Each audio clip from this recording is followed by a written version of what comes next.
a U.S. appeals court has rejected a bid by Anthropic to temporarily halt the Pentagon from labeling the AI company as a supply chain risk. The denial marks a win for the Trump administration.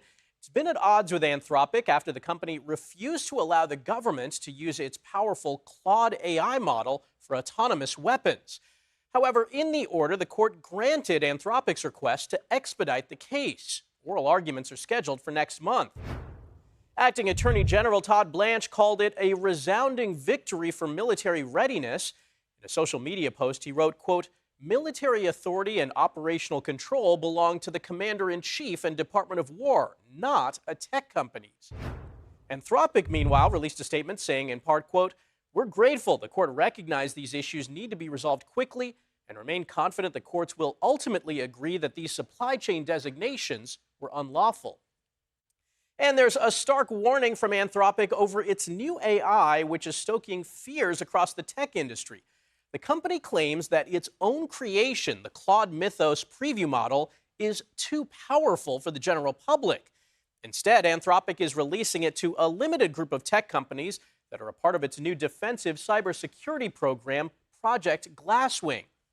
Ian Krietzberg is an AI correspondent at Puck. He joins us now to help us break this all down. Ian, good morning. So let's talk about Mythos. What are its capabilities? Sure. Good to be here, Michael. So the first thing to note before I tell you about some of the capabilities that we understand is that, as you said, this model has not been actually released. And so there's been a lot of conversation and debate online about how impactful this model might be. None of these claims have been independently verified. None of these claims that are made in the model card have been, verified robustly by scientists to, actually validate any of the things that they're saying. And so at this point, because it has not been released, nobody really knows. This has been kind of a theme in the AI industry, right? And this is played up here as well. I've been speaking to national security experts and software executives, and one of these executives described what is going on here to me as one of the most incredible marketing schemes of all time, right? We have made a model so powerful that we can't even release it to the general public. And so it's important to lead with that. In terms of what we do know, again, we don't know anything for sure. What we have is what Anthropic has described in their model system card and what they've described in blogs online. And generally what we have is a large language model that is bigger and more capable than previous large language models. And what this has specifically resulted in is what Anthropic describes as a step change in cybersecurity generally, right? And this means vulnerability exploitation. It can find bugs, and then by nature of finding bugs, it can help engineer specific exploits to those bugs. So this is a concern for obvious reasons. It also doesn't seem unique to this model, right? Pre-existing models have already created a space where AI models pose a lot of risk to cybersecurity companies for these reasons, and just speeding up cybersecurity exploitation and vulnerability finding and assessment. And Ian, when a tech company comes out and says, our product is so good, it's dangerous, should we be skeptical? How much of this is hype?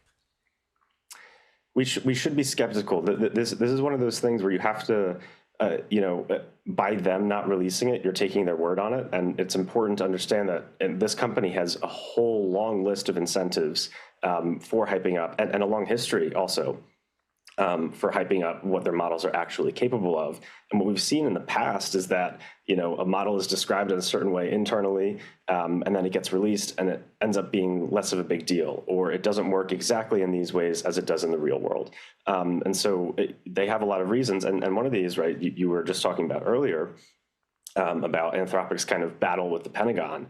And this is an interesting thing, like that Anthropic is now talking with the Pentagon and the US government about this new Mythos model because of its cybersecurity implications. And so it's interesting, after kind of winning that war, the PR war at least, between the Pentagon and this standing up for Anthropic's kind of ideals, to then turn around, right, and see if they can leverage this as a means of getting back in the Pentagon's good graces. Fundraising is important. It's important that investors understand, right, internally model capability, how powerful they are. And so there's a lot of reasons to be skeptical. That doesn't mean this is not real, and that doesn't mean that this is not a risk and a concern. But the way it's kind of presented is a cause for raising an eyebrow. All right, Ian, thanks for joining us. Thanks.